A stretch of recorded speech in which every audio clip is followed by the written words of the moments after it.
Hilda Baci mfunkete yangbe mufonangan sitem Edikan Ikong. In translation, today I'm going to teach you guys how to make Edikan Ikong soup. Now I know a lot of us struggle with this particular soup because half the time when we're done, we're left with an ocean and vegetable. But I promise you, after this video, you're going to become a pro. So without wasting any more time, let's get cooking.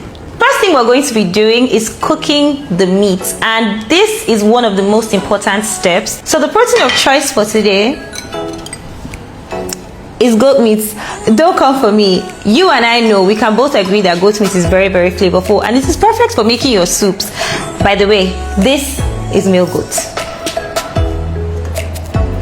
You can cut your goat meat into any size that works for you. I also have some shaki here. This has already been pre-cooked, but it is not 100% done. It's about 80%, so it's going to do the rest of the cooking with the goat meat. I have here my cow skin, aka ipaudo. And the reason why you want to cook all these things together is so, you know, they marry themselves and they release as much flavor into the stock as possible. I have here oporoko, and this is dried stockfish head. The head of the protein, cause of the brain, has more flavor, more aroma. Literally, it has more of everything in it. So when you're trying to get more from like a particular protein, go for the head. Okay, it's like the head of the goat's meat smells much stronger than the rest of the body. So same thing applies with the fish. In case you were wondering, why is it that they always use the head to cook? It's cheaper and it's packed with a lot more of the flavor. It's already been washed, by the way. This part is very important. Season your stock, season your meat. A lot of us do this thing where we just cook the meat with salt and seasoning, and you know, try it first, and if it doesn't work for you, by all means stick to what you've been doing. But I'm more than certain that it's going to work. So I have here some blended onions, and I also have here blended pepper and onion. So what I have here is red rodo, yellow rodo. So it's a combination of these two, and I'll say this is like a fire mix when you're trying to make any type of soup. Now the quantity of this pretty much depends on how spicy you want your soup to be. But I'm going to start small because this recipe is in 2 steps. So for now, this is more than enough to cook the meat. And my seasoning of choice for today is my Asum flavored, my Gino Asum flavored seasoning cube. So feel free to substitute for the Gino pepper chicken because that works perfectly as well. I'm not going to be using any salt because, like I said before, this already has sodium in it. But if you feel more comfortable or more confident using salt, by all means do that. You know, when they're teaching you and they say season to taste, season to suit your own taste buds. So if you want to use just one seasoning cube, by all means do that. Now that this is done, I'm going to be putting water in this. Now I know somebody will say, oh, how about you just allow the meat to cook in its own juices? And the reason why I don't necessarily have to do that here is because with this recipe and with what I'm doing, I'm going to be allowing this water that I am putting here cook down. It's going to cook and it's going to reduce until it is very thick. So what you're trying to achieve when you're letting the meat cook in its own juices and all, I'm still going to achieve that by allowing it to cook with the liquid that I'm putting in here until it reduces completely. So we're going to give this a mix.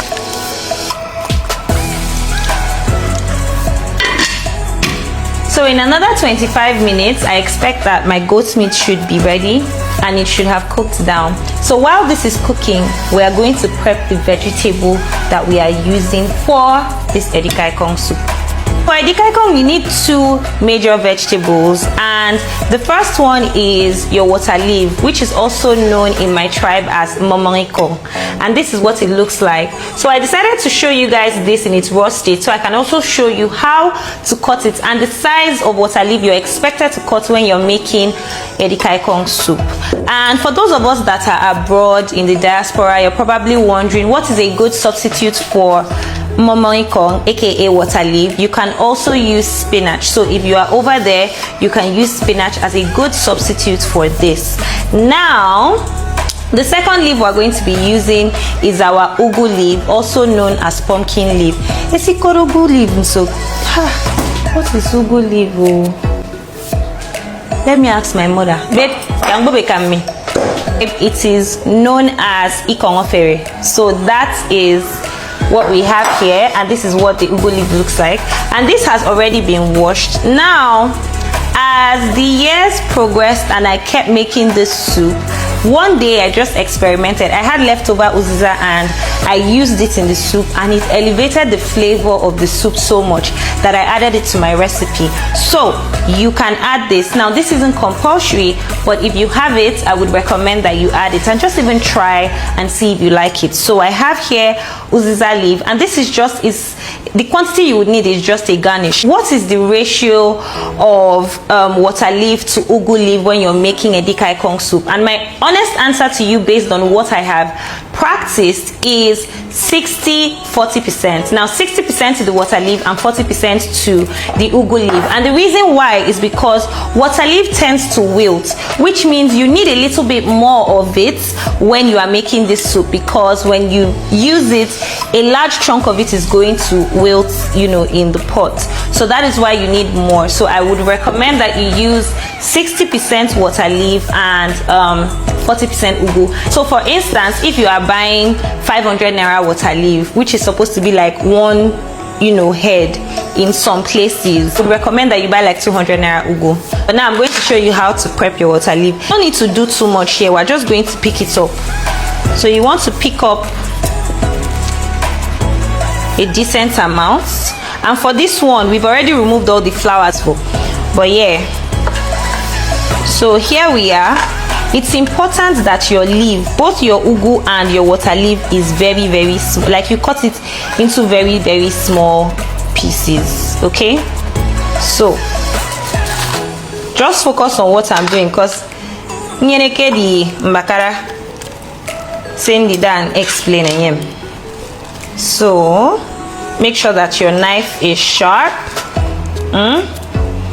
If you see somebody nice in the market that can cut this for you, please let them cut it. But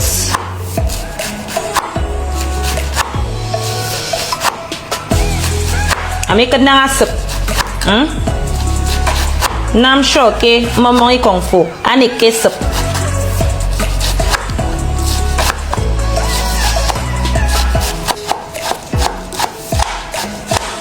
Moko. Sorry, I'm going to be speaking small. Efik and Ibibio inside this thing.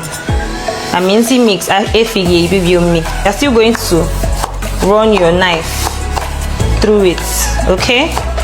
So that you can get the perfect consistency. Now I recommend that you wash your water leaf before you cut it, because of how tiny it is. If you cut it first before you wash it, you're going to lose a lot of the leaf in the process of washing. So please wash first and then cut after. Mboka sikong. Nke sikong nanga fon, sikong nanga sup. Uriasi be name. It's from the Ikong you start to know. And Ikong is perfect. So we are going to move on to the next one. So we'll hold this all together. Beremi.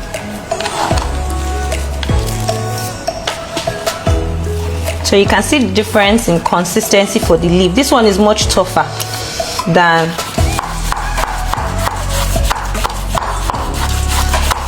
Mama Yefa. No.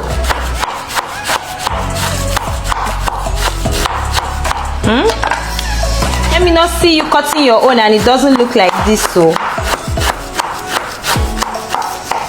I'm done with the vegetables. I went ahead to cut my uziza because the process is actually the same. And just take a look. Oh, I made a mess. But can you see? See how tiny this is? This is how the ugu for your Edikan Ikong soup should look. So come here.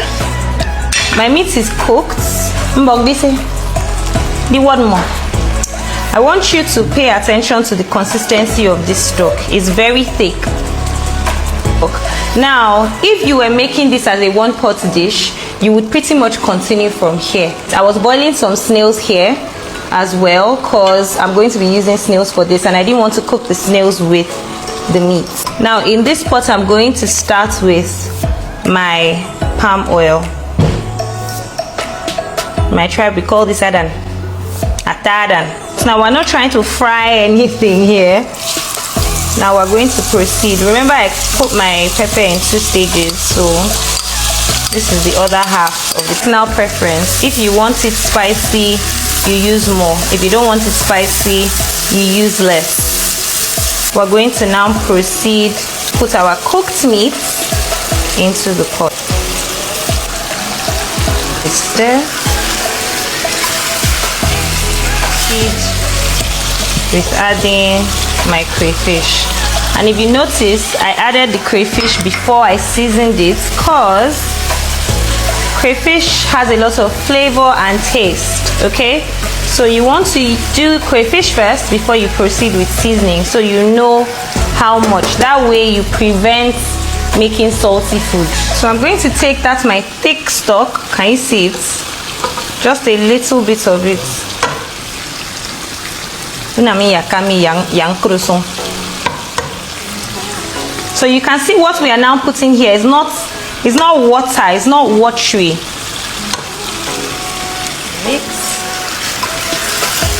I'm just trying to let everything marry together. Next up, I'm going to be adding in the water leaf. To be adding in the uziza leaf because I need the flavors of that to come out. I'm going to add in my unshelled periwinkles and lafish. So with this in, we're going to give it a good mix.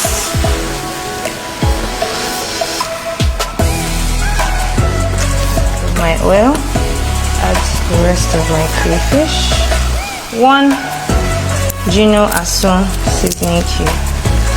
Cover the pot and you're just going to patiently allow this water leaf to cook. Count number 1 to 70 and open the pot. You don't need to leave it here for 5 minutes or 10 minutes or 15 minutes so that it is green and it is fresh. Okay? Alright, okay, so what has happened to our water leaf? The water from it has been nicely released into the soup.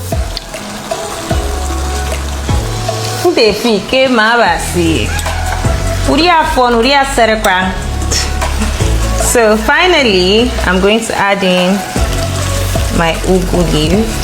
If you have any questions, you can ask me in the comment section, okay? It's your ugu, You don't need it to cook here for too long. Here behind this soup is that it's supposed to be fresh, it's supposed to be green, it's supposed to give you blood, you know, and all that good stuff. So the soup is ready. It was quick, well, kind of quick and easy to make. Now, if you have any questions, put them in the comment section. I'll be more than happy to answer you. With this recipe, if you follow it step by step, just as I showed you, I promise you, you would never have a problem making vegetable soup. Even your enemies, it can't stop this efere from being very sweet. Okay? If there's anything you want me to teach you how to make, you can also put that down in the comment section. I'm going to show you what it looks like plated with the swallow I'm about to make for my taste test to eat. So, was this helpful?